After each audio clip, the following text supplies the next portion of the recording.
शुभ मंगल हो, शुभ मंगल मंगल मंगल हो, शुभ मंगल हो, शुभ मंगल हो, शुभ मंगल मंगल मंगल हो, नभ मंगल हो, जल मंगल हो, नभ मंगल हो, जल मंगल हो, धरती का कण कण मंगल हो, धरती का कण कण मंगल हो, शुभ मंगल हो, शुभ मंगल हो, शुभ मंगल मंगल मंगल हो, शुभ मंगल हो, शुभ मंगल हो,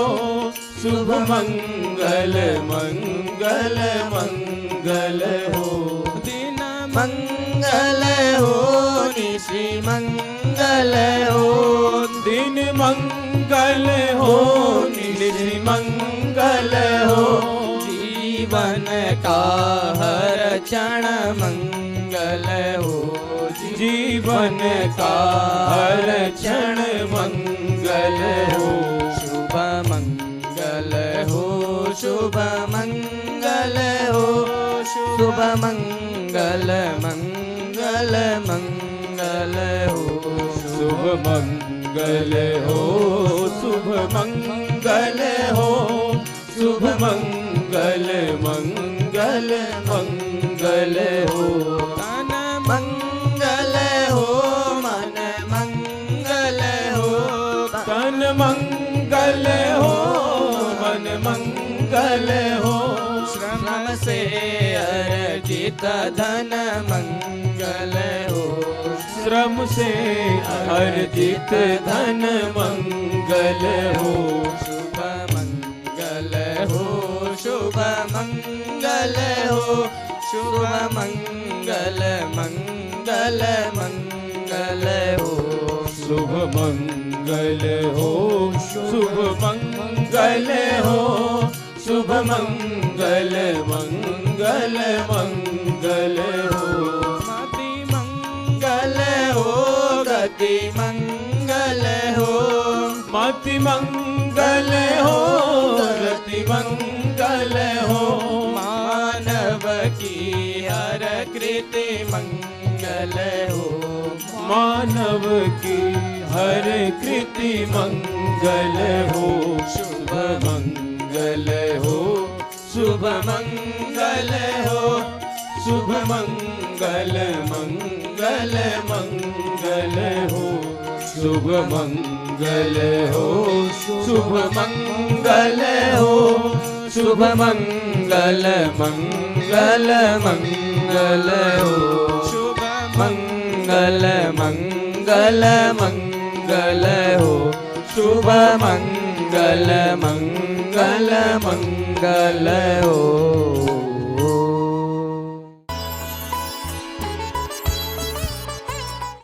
अगर वैसे देखा जाए जगत मनुष्य के व्यवहारों में, इसको हम असत्य की परिधि में ले सकते हैं, क्योंकि कोई व्यक्ति देखता आँख से है, बोलता मुँह से है, सुनता कान से है, स्वाद जिह्वा से लेता है। अगर हम अपने शरीर की संरचना के विषय में सोचें, शब्द, स्पर्श, रूप, रस और गंध, ये 5 तत्व के प्रतीक हैं।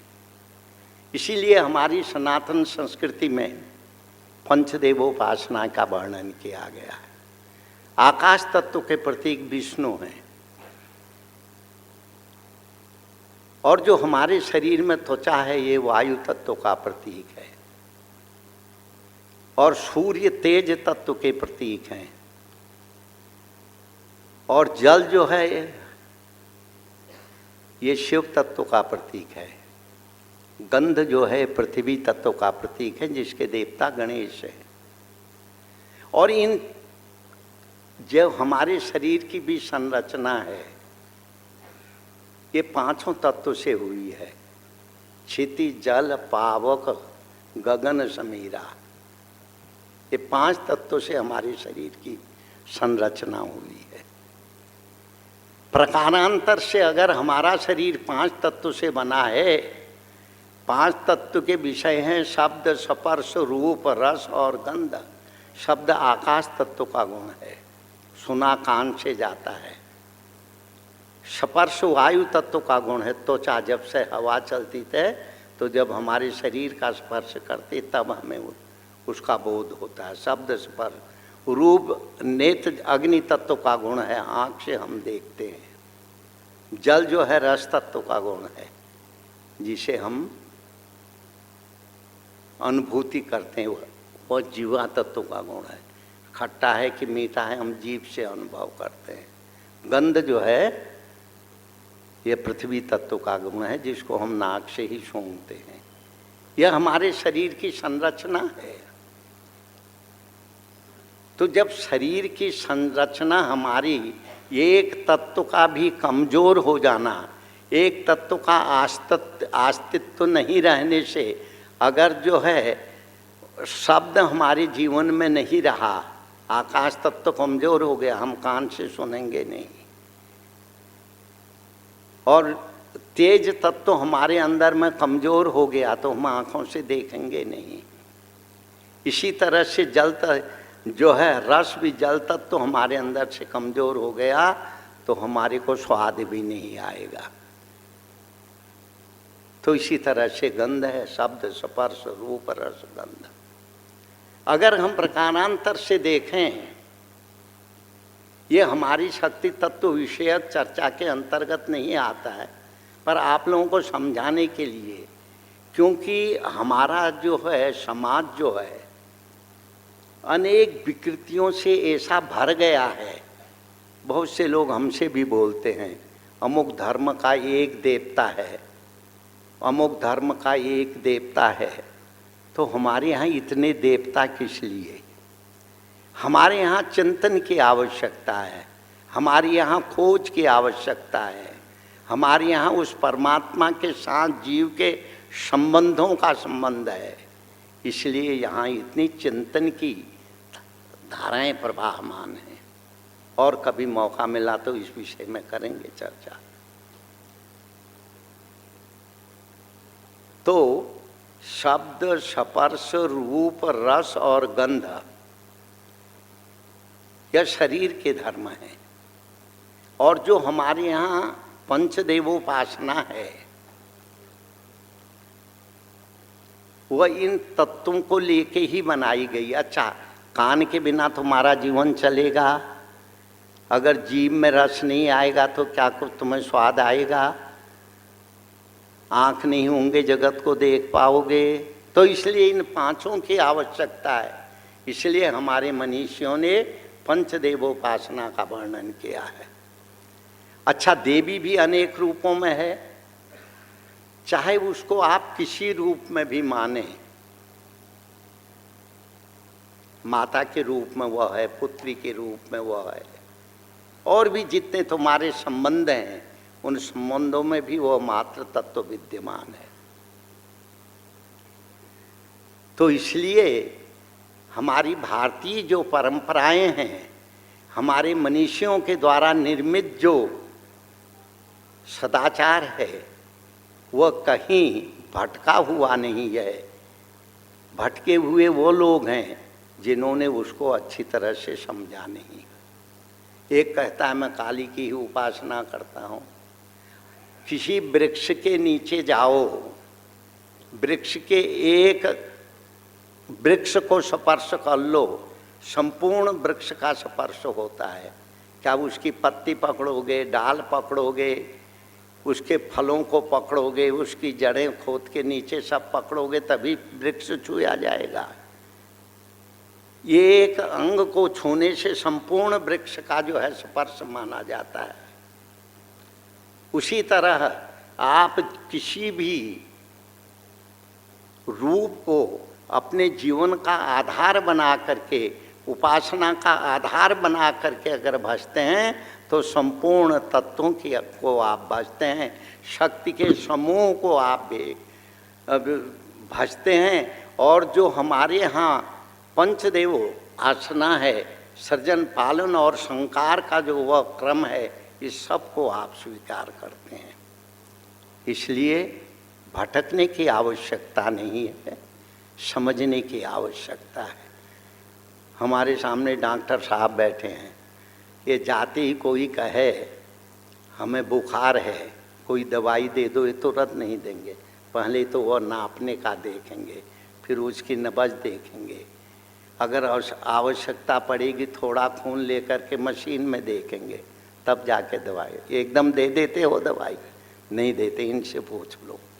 और आप भुक्तभोगी हैं, सब डॉक्टरों के पास जाते ही हैं, वो बताते होंगे आपको। तो इसी तरह से यह हमारी भारतीय संस्कृति है। भारत के हर एक नागरिक को, भारत में रहने वाला हर एक व्यक्ति को ये गौरवान्वित होना चाहिए, हम ऐसी विकसित संस्कृति में पैदा हुए हैं। हमारी संस्कृति के अनेक ग्रंथ हैं, ज्ञान है, उपासना है। हमारी भारतीय संस्कृति में भगवान तक पहुंचने के 3 मार्ग हैं।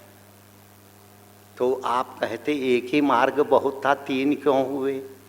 हम कर्म के द्वारा भी परमात्मा को प्राप्त कर सकते हैं, पर कर्म में निष्कामता होनी चाहिए। हम उपासना के द्वारा, उपासना का दूसरा नाम भक्ति है, हम उपासना के द्वारा भी परमेश्वर को प्राप्त कर सकते हैं, पर नियम है सेवक और सेव्य भाव। ईश्वर हमारा स्वामी है और हम उसके सेवक हैं। यही सिद्धांत हमारे जो वैष्णव संप्रदाय के अंदर सगुण रूप को भजने वाले जो लोग हैं, उनके ऊपर लागू होता है। और तीसरा है ज्ञान। ज्ञान के द्वारा भी हम भगवान को प्राप्त कर सकते हैं, पर ज्ञान में समरसता की आवश्यकता है। ज्ञान बोलने की वस्तु नहीं है, ज्ञान को जीने की वस्तु है। 3 मार्ग से हम उस सत्य को प्राप्त कर सकते हैं। यज्ञ के द्वारा, यज्ञ निष्कामता, निष्काम पूर्वक करना मेरा कर्तव्य है, उस कर्तव्य से करें, फल की इच्छा न करें। इसी बात को गीता में भगवान ने बार बार इसको कहा है। निष्काम कर्म की बड़ी प्रशंसा की है। और उपासना के मार्ग से भी हम परमेश्वर को प्राप्त कर सकते हैं, जिसमें सेवक और सेव्य भाव। परमात्मा हमारा इष्ट है, हम उसके सेवक। वह हमारा पिता है, हम उसके पुत्र हैं। वह हमारा स्वामी है, हम उसके सेवक हैं। सेवक सेव्य भाव बिना भव न तरह उर्गारी। और ज्ञान में समरसता, संपूर्ण जगत में, संपूर्ण प्राणियों में, चर अचर जो कुछ वस्तु भी तुम्हें दृष्टि हो रही है, दिख रही है, वह उसमें परमात्मा, उस रूप में परमात्मा ही है। यह ज्ञान है। तीनों से हम भगवान को, तो आप सब लोगों को गौरवान्वित होने की आवश्यकता है, भटकने की आवश्यकता नहीं। आज देश में एक बड़ी विचित्र स्थिति पैदा हो गई, बड़ी विचित्र स्थिति। मार्ग जहाँ कहो जो मन भावा, जो जिसका मन आता है उसी को वास्तविक मार्ग मान करके वो चल रहा है। वैदिक परंपराओं का ह्रास हो रहा है, सनातन संस्कृति क्षीण हो रही है, तो भी हम गौरवान्वित हो के कहते हैं हम जिसको मान रहे हैं वही सत्य है। और सत्य असत्य का निर्णय करने वाले आप नहीं हैं, सत्य और असत्य का निर्णय करने वाला शास्त्र है। या जब उपासना के माध्यम से आप ध्यान की गहराई में पहुंचेंगे, उस समय आपके अंतर में बैठी हुई वो अंतर चेतना आपको सत्य और असत्य का बोध कराएगी। परम तपस्वी, परम पूज्य त्यागी बाबा कल्याणदास जी महाराज की अमृतवाणी। बाल चरित्र में भी रामचरित्र बड़ा विलक्षण है। माता पिता के प्रति पुत्र का क्या कर्तव्य है, समाज के प्रति शासक का क्या कर्तव्य है, मित्रों के बीच में, सखाओं के बीच में कैसा व्यवहार करना चाहिए, कि भगवान के राम के बालपन के चरित्र से ही ये हमको सीखने को मिलता है। वैष्णो देवी यात्रा समिति के द्वारा आयोजित सत्य तत्व विवेचन के प्रकरण में जबलपुर में गीता मानस भवन में इसका क्रम चल रहा है। पूज्य स्वामी गोविंदानंद गिरी जी, स्वामी गिरीशानंद जी महाराज का बड़ा सुंदर प्रकरण है शक्ति से संबंधित वार्ता में। कल चर्चा चली थी उसमें, जैसे भगवान ने गीता में लिखा है, मयाध्यक्षेण प्रकृति स्वयते सचराचरम, मेरी अध्यक्षता में निर्देशन में प्रकृति सारे संसार की चराचर जगत की रचना करती है। मनसा ईश्वर की, उसको कार्यान्वित करना प्रकृति का काम है।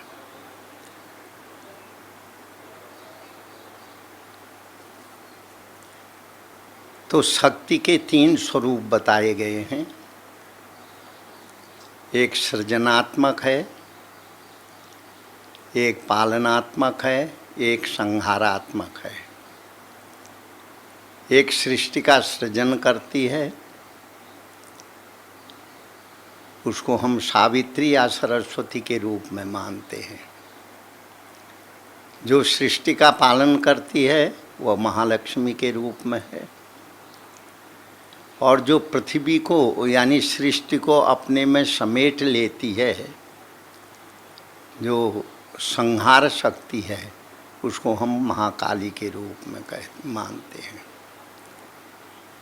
उसके 3 बीज मंत्र होते हैं, ऐं ह्रीं क्लीं।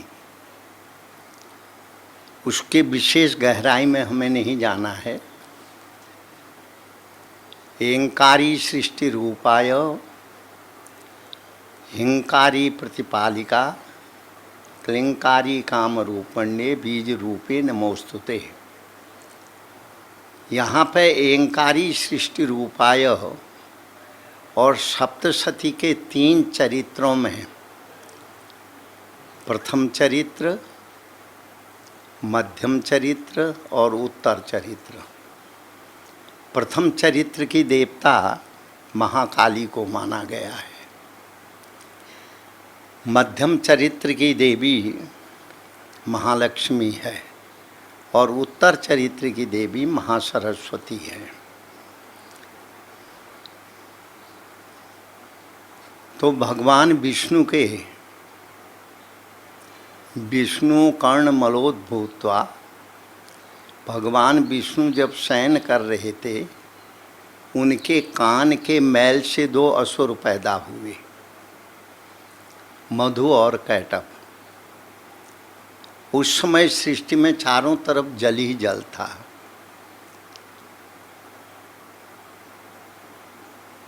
तो वो मधु कैटभ ने चारों तरफ देखा, उनको कुछ खाने को नहीं मिला। फिर ऊपर की तरफ देखे तो भगवान की नाभि से जो कमल की नाल पर फूल पे उन्होंने ब्रह्मा को देखा। तो भूख तो लगी थी और वह तुरंत ब्रह्मा को खाने के लिए चले। तो उसने ब्रह्मा ने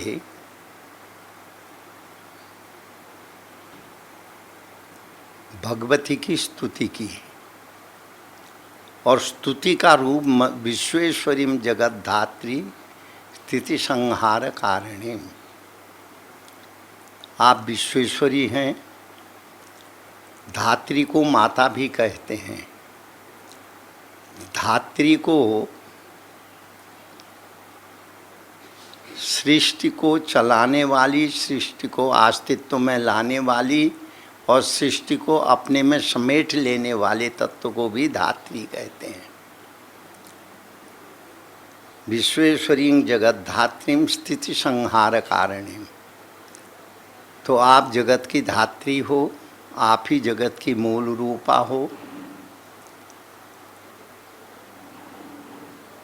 और आप ही जगत को बनाती हो, आप ही जगत का पालन करती हो, आप ही सृष्टि का संहार भी करती हो।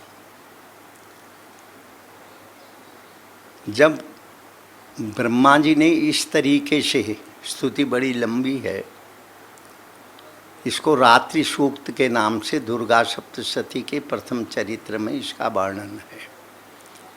रात्रि शब्द का अर्थ होता है अंधकार, जहाँ पे कुछ दिखता नहीं है। उनको ही जो है ब्रह्मा जी ने स्थिति बनाने वाली, पालन करने वाली और संहार करने वाली देवी के रूप में उनकी स्तुति की और प्रार्थना ये की कि माँ भगवती, तुम जो भगवान विष्णु के नेत्रों में प्रवेश करके उनको सुलाई हुई हो, इनके नेत्र से बाहर आ जाओ, तुम विष्णु को जगा दो।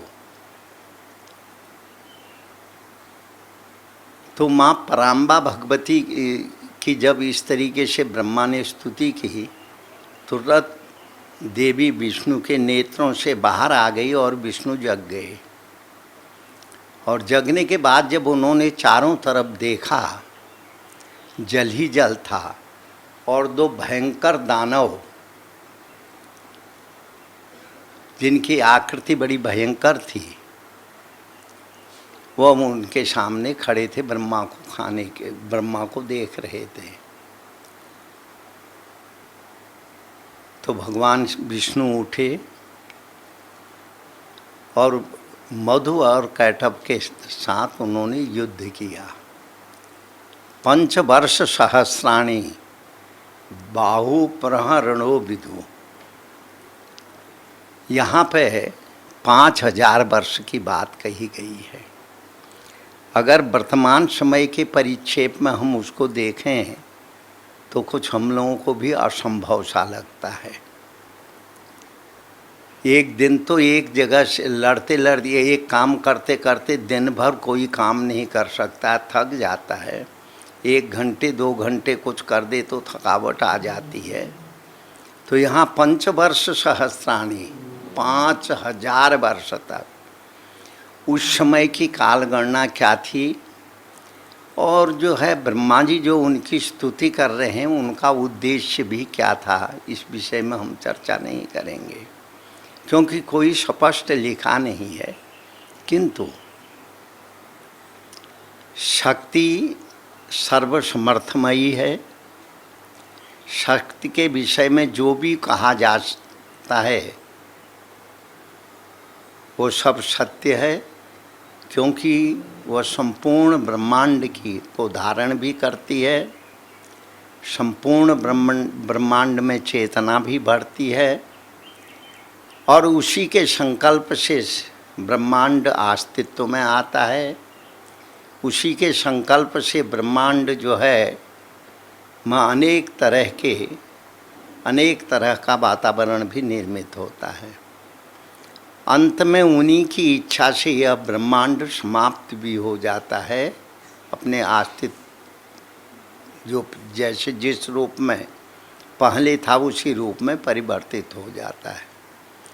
शक्ति के चरित्र में, शक्ति की व्यापकता में, शक्ति की सर्वसमर्थता के विषय में शंका नहीं की जा सकती है। तो इसलिए 5 वर्ष सहस्राणि बाहु प्रहरणो विभु, मल युद्ध करते रहे दोनों दैत्यों से 5000 वर्ष पर्यंत। इसी को हम प्रमाण रूप में स्वीकार करते हैं, कालगणना की तरफ नहीं जाते हैं। या यह भी हो सकता है जिसको हम माप नहीं सकते हैं, जिसकी स्थिति के विषय में हमारी बुद्धि जाती नहीं, उसको हम बहुत अधिक कहने लगते हैं। कोई कहे समुद्र में बहुत पानी है, कोई पूछे कितना है, कहेंगे बहुत पानी है, जहाँ देखो पानी पानी है। तो उसका माप तो नहीं हुआ वो, किंतु जिसको हम माप नहीं सकते हैं तो उसको बहुत कह करके ही व्यक्ति उसको समझाने की कोशिश करता है। प्राचीन मध्यकालीन हमारी संत परंपरा में भी जहाँ वेदांत ने अनंत कह करके, उपनिषदों ने, वेदांत ने, ये जो है वेदों ने भी उसको अनंत कह करके उसको विराम दे दिया। उसकी सीमा में उसको हम नहीं बांध सकते हैं, क्योंकि अनंत है वो। अनंत उसको कहते हैं जिसका कोई अंत नहीं है।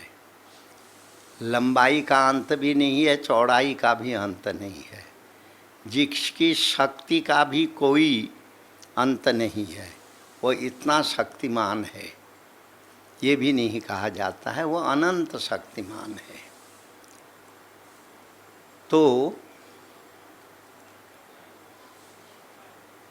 5000 वर्ष पर्यंत दोनों में युद्ध हुआ।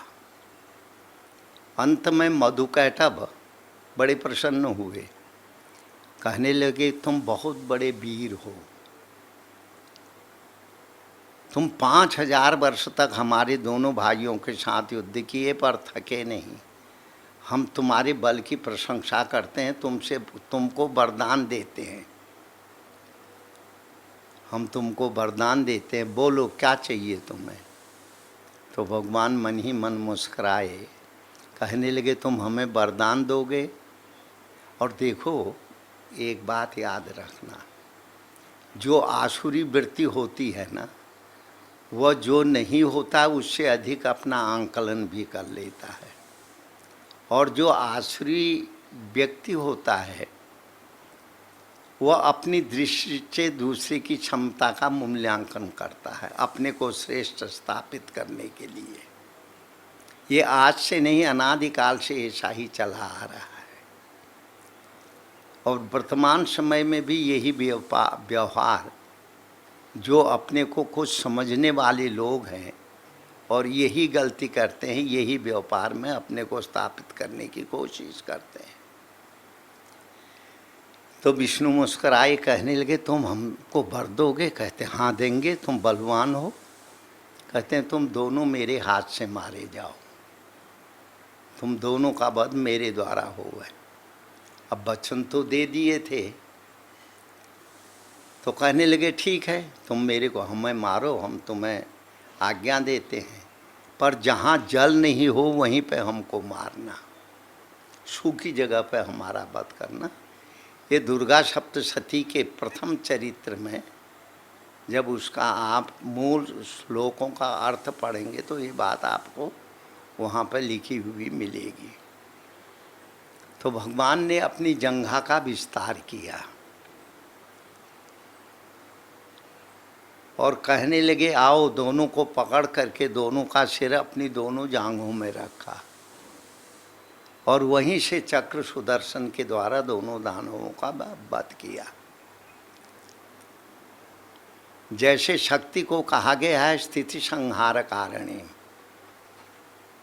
आपके संकल्प से सृष्टि अस्तित्व में भी आती है, आपके संकल्प से सृष्टि का विस्तार भी होता है, और आपके ही संकल्प से सृष्टि का संहार भी होता है।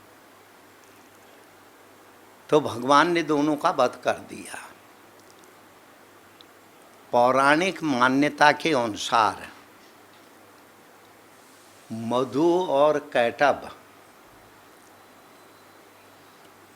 दोनों दानवों को फिर जल के ऊपर स्थापित करके इस पृथ्वी को जो है रहने योग्य बनाया। ये जरा सा प्रकरण बड़ा विलक्षण है, बहुत सरलता पूर्वक इसमें व्याख्या करना। भगवान विष्णु के द्वारा मधुकैटभ का जब वध हुआ था, चारों तरफ जल ही जल था और मधुकैटभ के शरीर को ही जल में स्थापित करके वहाँ पृथ्वी का निर्माण किया। ये प्रश्न बहुत गहरा है,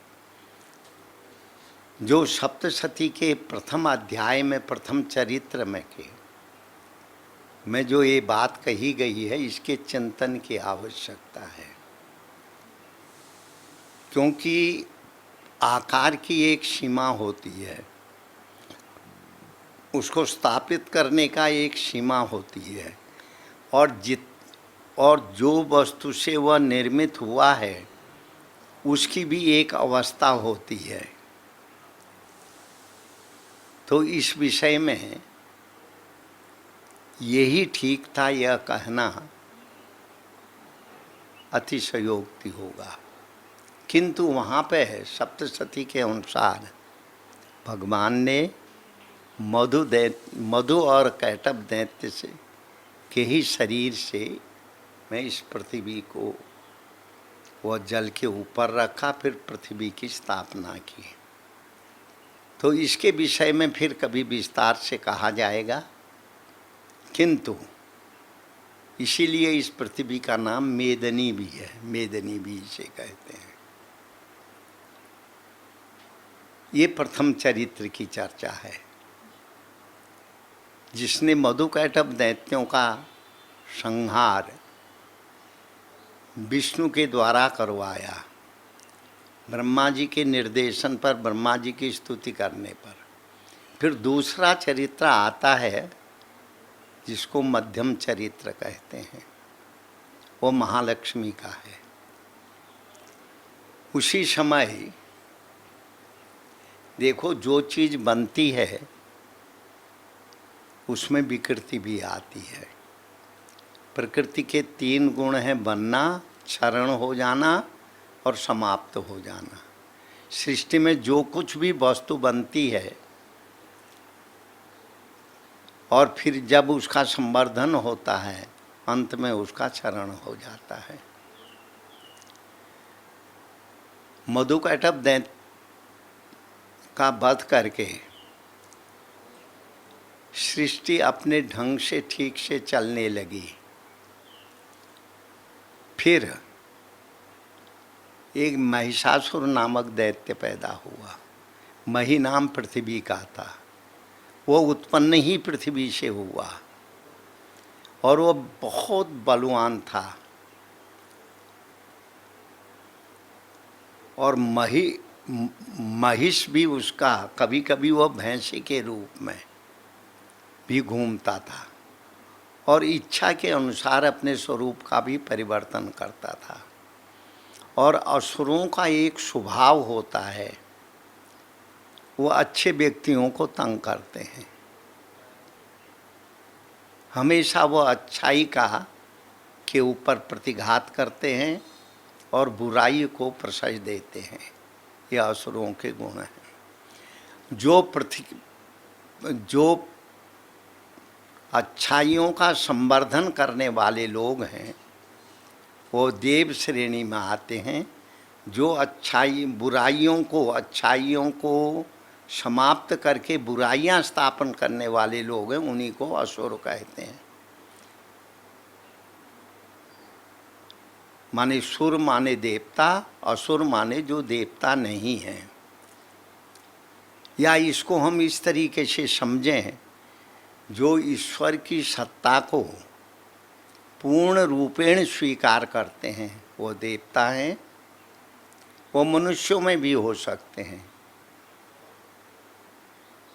वह असुरों में भी हो सकते हैं कुछ कम मात्रा में। जैसे रावण के समय में उसका भाई विभीषण था, जैसे बलि के समय में बलि के समय में उसका पुत्र प्रहलाद था। किंतु बहुलयता, आसुरी संपत्ति दैवी संपत्ति को हमेशा समाप्त करना चाहती है। सोई महिषासुर ने किया। जो देवत्व का संवर्धन करने वाली वस्तुएं हैं, पहले उनको उसने समाप्त किया। जो अच्छाई थी उसको समाप्त किया, जो देवत्व को विकसित करने वाला वातावरण था उसको समाप्त किया। फिर देवत्व को समाप्त करने की उसने कोशिश की। चारों तरफ त्राहिमाम त्राहिमाम हो गया। देवता लोग चिंतित हुए। सभी जगह देवता लोग एक जगह पर एकत्रित होकर के विचार करने लगे, आखिर इस असुर का वध कैसे हो गए, इसको समाप्त कैसे किया जाए। क्योंकि जब जमीन में एक किसान जब जमीन में को साफ करता है, खाड़ खंखास निकाल करके तभी उसमें बीज बोता है। अगर जब बीज बोने के बाद भी जब घास जमने लगती है जो कि अनाज को प्रभावित करती है पौधे को, फिर भी उसकी निराई करके किसान उसको साफ करता है, तब अच्छी फसल प्राप्त कर सकता है। तो इसी तरह से जब महिषासुर ने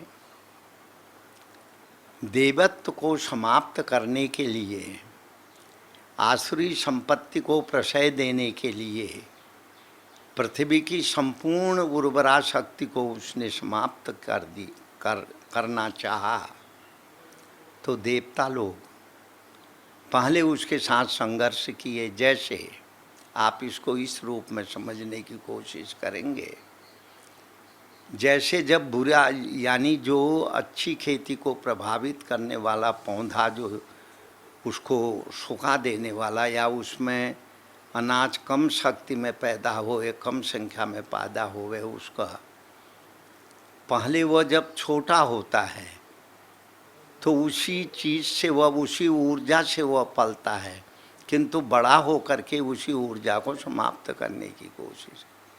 जब देवत्व समाप्त होने लगा, अच्छाइयाँ समाप्त होने लगी, तो उसी समय देवता लोग एक जगह पर एकत्रित हुए।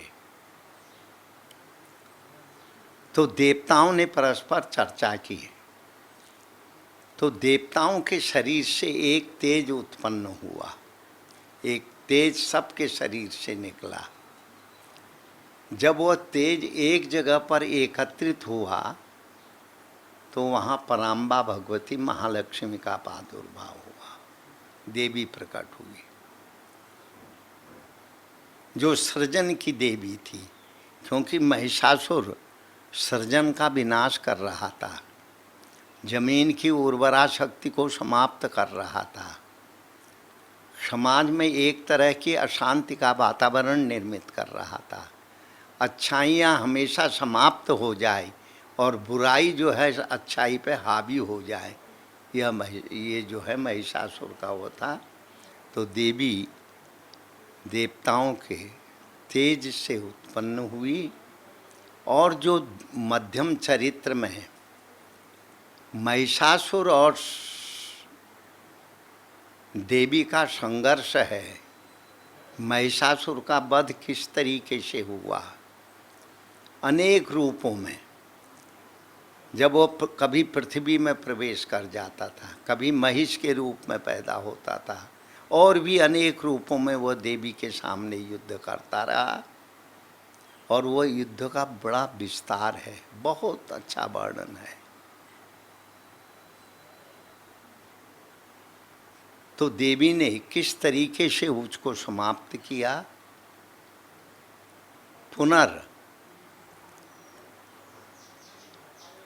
देवत्व को पुनर्स्थापित किया, और देवता लोग भी जो अच्छे लोग थे वो अपने अपने कार्य में करते हुए अपने जीवन को व्यतीत करने लगे। पुण्य सलीला पराम्बा माँ भगवती नर्मदा जी की असीम अनुकंपा से जालम व्यावालीपुरम इस भव्य मानस भवन के सभागार में आप सब लोगों को बड़ी सुंदर चर्चा श्रवण करने का अवसर प्राप्त हुआ है। आज पूज्य स्वामी जी ने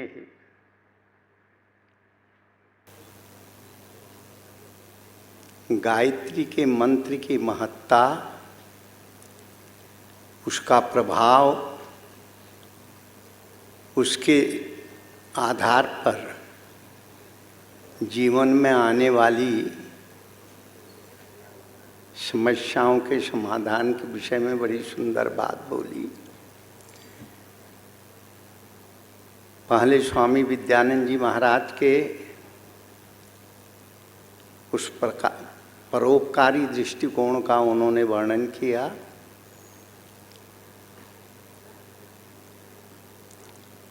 उन्होंने गायत्री के बहुत पुरस्चरण किए। उनके मन में संकल्प था मेरे को गायत्री माता के दर्शन होवें।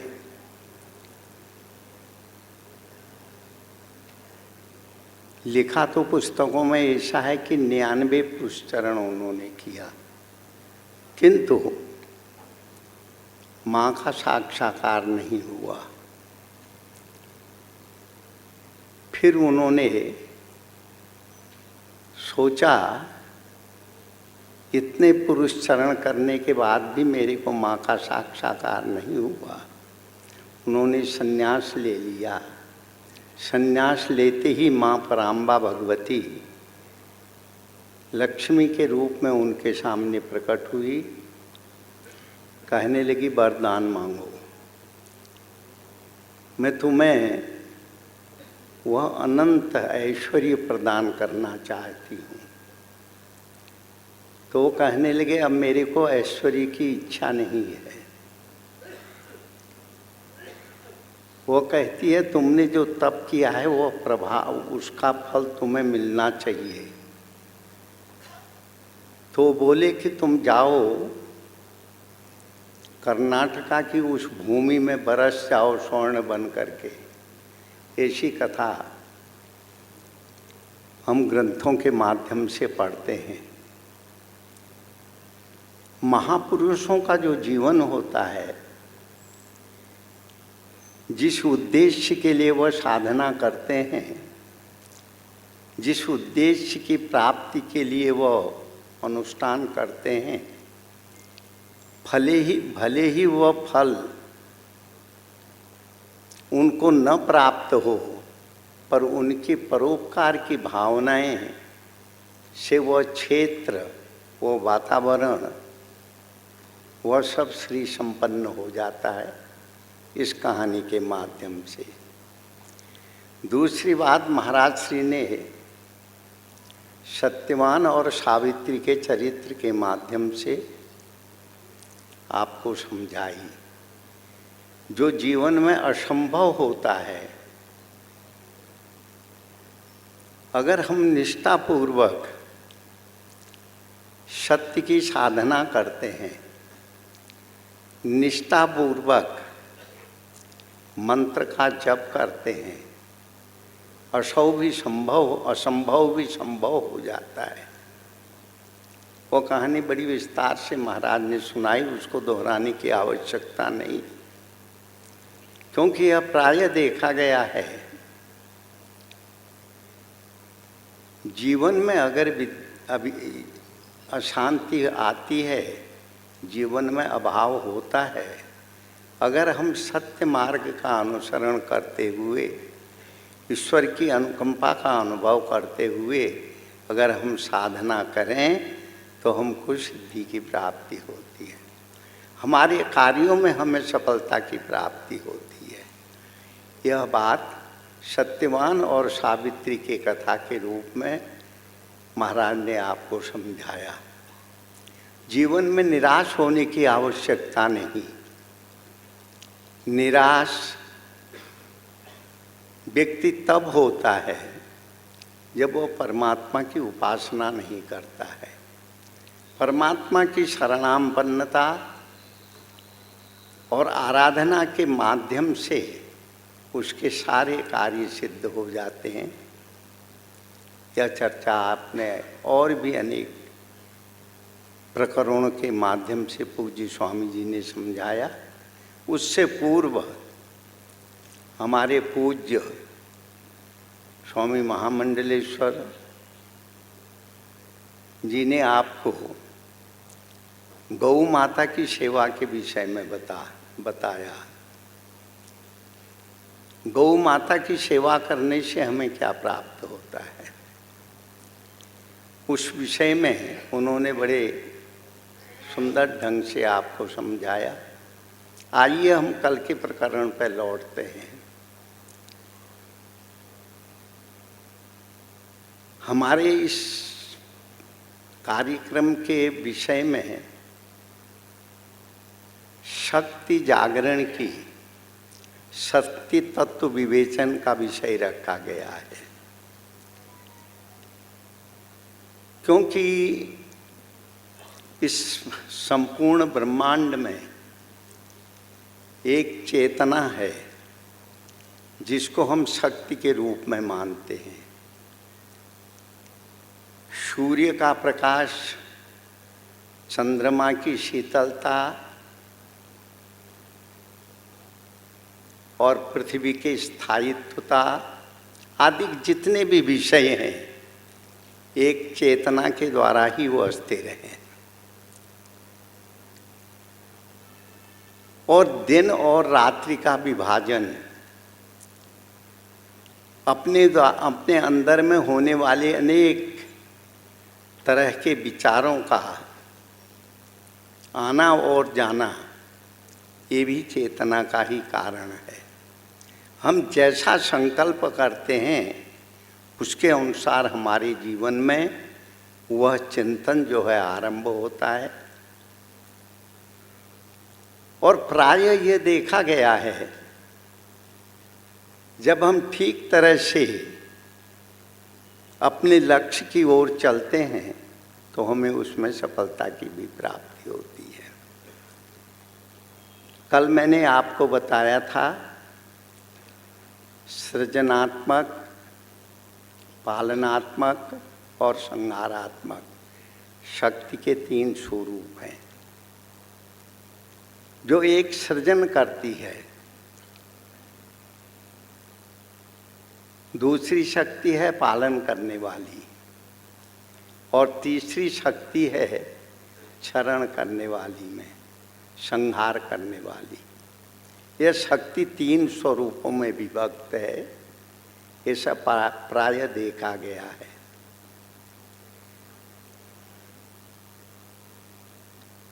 जिस समय सृष्टि अस्तित्व में नहीं थी, आई थी,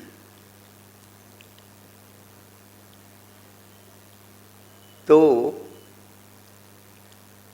चारों तरफ अंधकार ही अंधकार था। अंधकार था ये भी नहीं कहा जा सकता, क्या था यह भी नहीं कहा जा सकता है।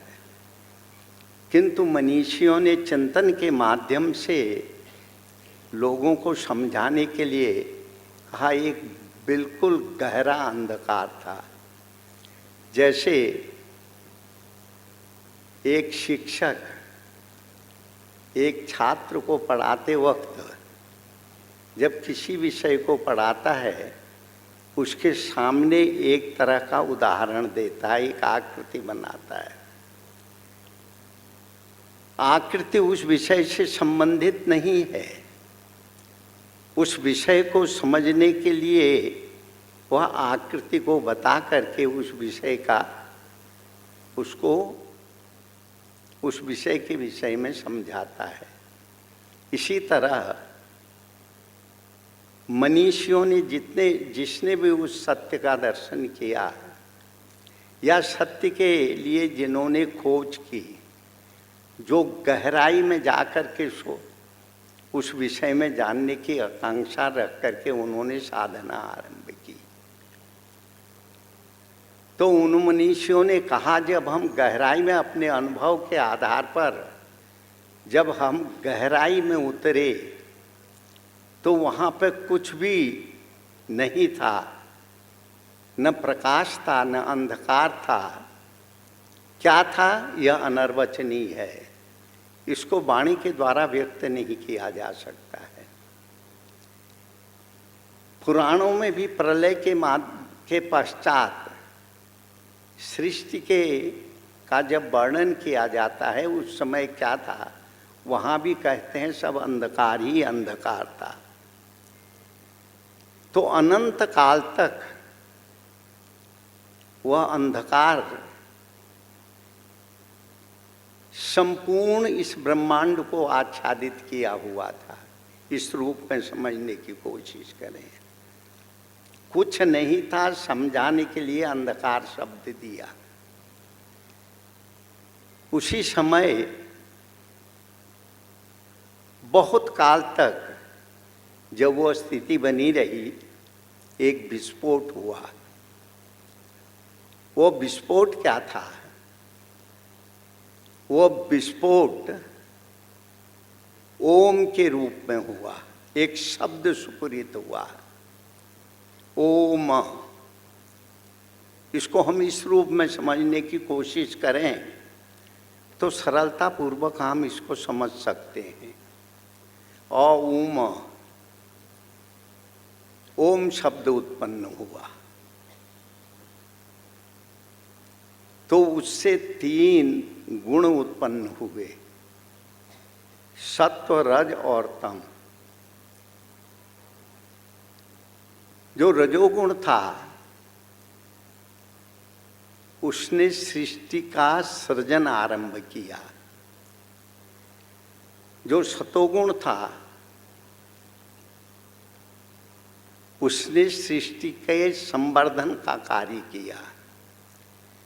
जो तमोगुण था उसने क्षरण का कार्य किया। सृष्टि समा जो बना था उसका संवर्धन हुआ, जब संवर्धन हुआ तो वह क्षरण की ओर गई। इस तरीके से समझेंगे तो आपको ये विषय कुछ समझ में आएगा। क्योंकि यह ब्रह्मांड किस तरीके से अस्तित्व में आया, यह ब्रह्मांड का कितना विस्तार है, इस ब्रह्मांड में कौन सी ऊर्जा इस सब को धारण की हुई है, यह अनंत ब्रह्मांड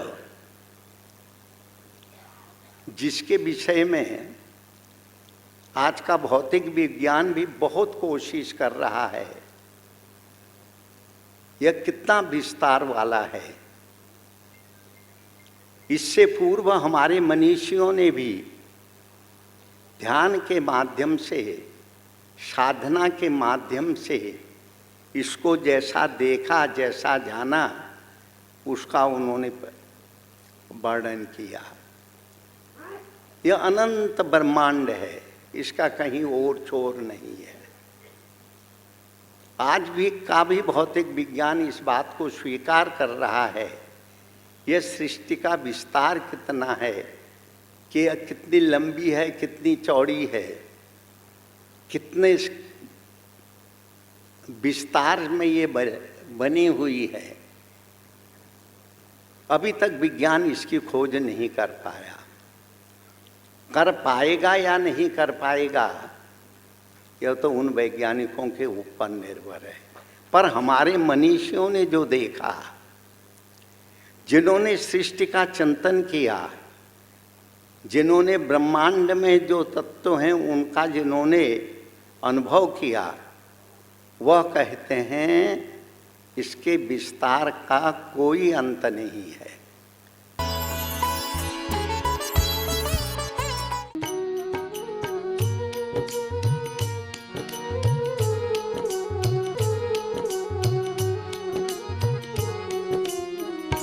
शुभ मंगल हो, शुभ मंगल हो, शुभ मंगल, मंगल मंगल हो, शुभ मंगल हो, शुभ मंगल हो, शुभ मंगल, मंगल मंगल हो।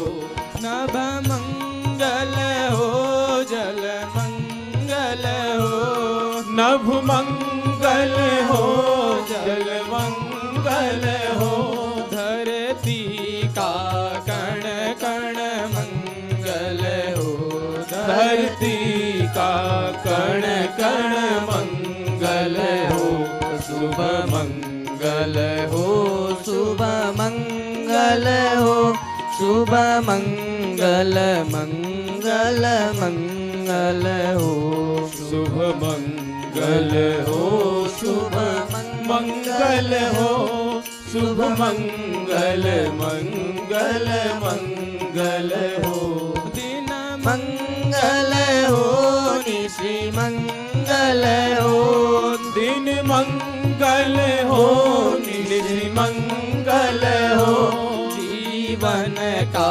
हर क्षण मंगल हो जीवन का हर क्षण मंगल हो शुभ मंगल हो शुभ मंगल हो शुभ मंगल मंगल मंगल हो शुभ मंगल हो शुभ मंगल हो शुभ मंगल मंगल मंगल हो तन मंगल हो मन मंगल हो तन मंगल हो मन मंगल हो श्रम से अर्जित धन मंगल हो श्रम से अर्जित धन मंगल हो शुभ मंगल हो शुभ मंगल हो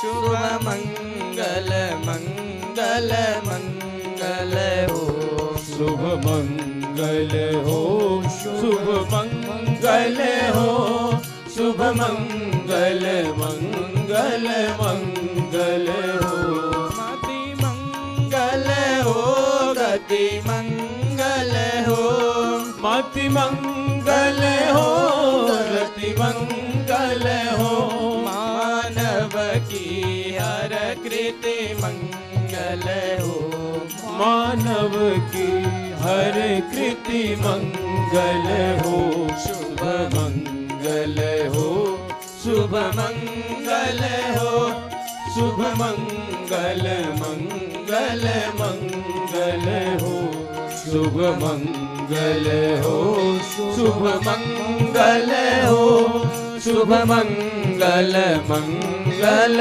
मंगल हो शुभ मंगल मंगल मंगल हो शुभ मंगल मंगल मंगल हो।